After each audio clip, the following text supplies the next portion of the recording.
Ondan sonra aziz kardeşler, dindar doğullar, yine de Allah'ın farzlarından bir farz, ene atanın şükrü. Huday Tebarek ve Teala Kur'an'ı ne diye? Euzu billahi mineşşeytanirracim. Enişkurli ve livalideyk. Bana şükredin. Men sizi yoktan bar ettim. Görmeyene göz verdim, eşitmeyene kulak verdim, keplemeyene dil verdim, tutmana el verdim, atmana ayak verdim. Sair nimetleri men size feravan edip koydum. Şu nimetlerin barabarına şükredin, men diyenmi edin, men emrime itaat edin, nihime itaat edin, emreden lazımı kılın, nehyeden lazımdan kaçın diye. Aynı şonyalak veli valideyk. Ene atağınıza da şükredin. Ene atayı ki siz dünyaya geldiniz, bir nazar edin da, şu vat öz çağızınıza nazar edin, öz bağlasınıza nazar edin, oğlanıza nazar edin. Dünyaya geldiğinde ne yazıyor şu yalanız, kızıletine çağa yalak. Sinegini koruyup bilmeye, biz de olur sözüre olup geliptir sağa. Bizim ene atağımız, bizim taşımızda kefelek bulup, yiyeceğiniz bize hizmet edip, ağlasak ağlap, gülsek gülüp, bizim yiyecek işimiz muhayya edip, bizi kemale getirip, inhe bile öyürüp, çıkarıp, sözüre hizmetler ediptir. Yine şu hizmetlerin şükrü bize vacip. Allah emretiye şükredin deyip. Eğer şükretmesek Allah'ın farzını terk ediyoruz mi? Allah'ın rahmetinden çıkmalı oluyor. Aziz kardeşler, dindar doğullar. Ene atanın şükrü hala, aç olsa doyurun, yalanaç olsa doğunan, bir zadi ettiyse hılaf şerif olmasa edin, kaçtıysa kaçın. Ene atanın kıyın verecek kefine aytman, narahat bolacak işini etmeyin. Aziz kardeşler, dindar doğullar. Bir vaatlık, zamanı kadimlerde bir alim, mani bir sofi dişinne var ya. Dişinne hey öremin sakkallarda dürbelen muzayyen zinetlenen yüzü ve nurana. Erti gelip aytiyayı falani diye, men seni dişimde gördüm, şu cüre qav halatta gördüm, yüzün gözün nurana, sakkalların dürbelen bedegli. Ol alim ağla veriye. Estaqis sadiqin Resulallah. Doğruların doğurrağı Resulallah. On hakkında Huday Teala neme diye? Euzu billahi mineşşeytanirracim. Ven necmi izâ hevâ. Ma zalla sahibukum ve ma gavâ. Ve ma yantuqu anil hevâ. İn huve illa vahiyyuhâ. Allemehu şedîdül kuvvâ. Huday Teala ayetiya yıldızlar veren kasem şiarın. Sizin sahibiniz, sizin peygamberiniz Muhammed Aleyhisselam delalatta olmadı, gümrah yollu olmadı, hattan ağıtmadı, hattan geçmedi.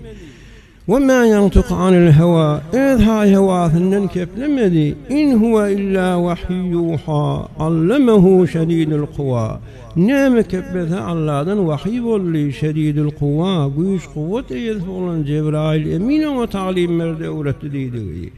Şol aziz aydıptır dedi. Peygamber sallallahu aleyhi ve sellem aydıptır. Ne deyiptir? Cennet en atanın kadımlarının eteğinde deyip aydıptır. Düğün ennem yanıma geldi, ayakları tozdan moluptur. Bilmeyen ayak yalanaç geliptir, ya tozorlu yerden geliptir. Engelip, sakkalım benen son ayağının tozonunu süpürdüm.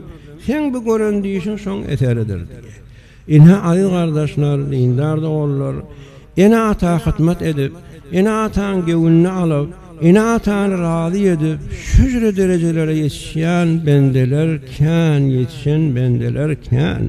Emme ene atanın diyenini etmeni, öz yanın özü akıllı sırap, olumlu sırap, bilimli sırap, ene atanı eskermeni, aydanına kulak asmani, ene atanı narda edip, dünya ahiret belasını muhtelab olurlar deken.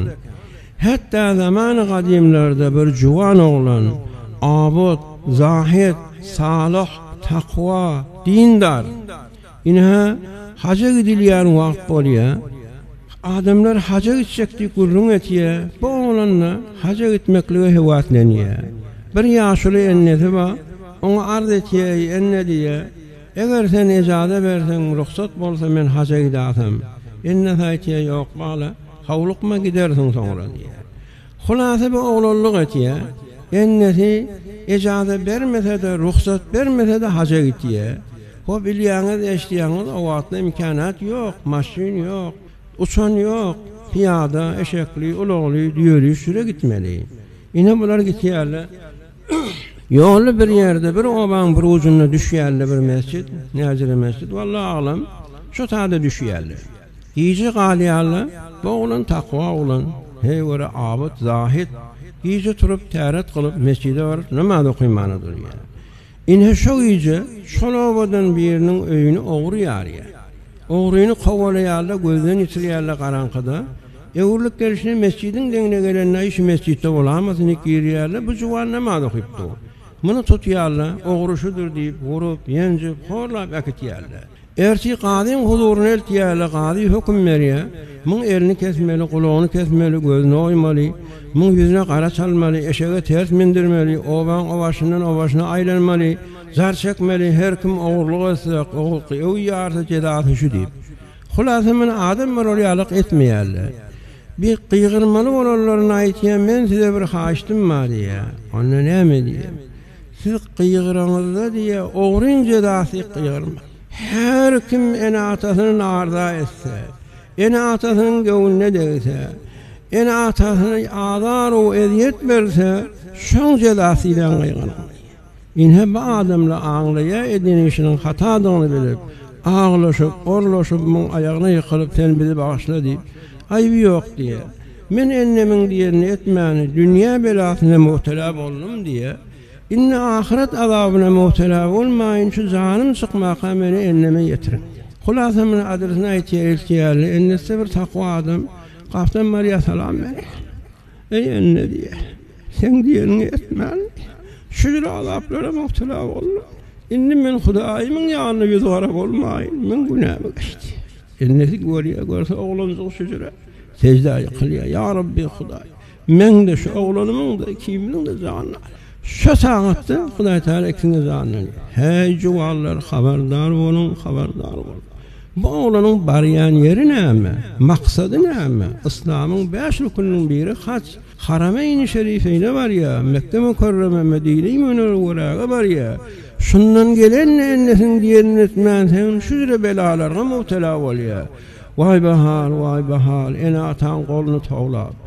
Elinden malını alacak olup, mal mülkünü öladını etecek olup, ölmeke öldürecek olup da gelip taraş edip yürüyen adamın hali nedir olur? Hudaý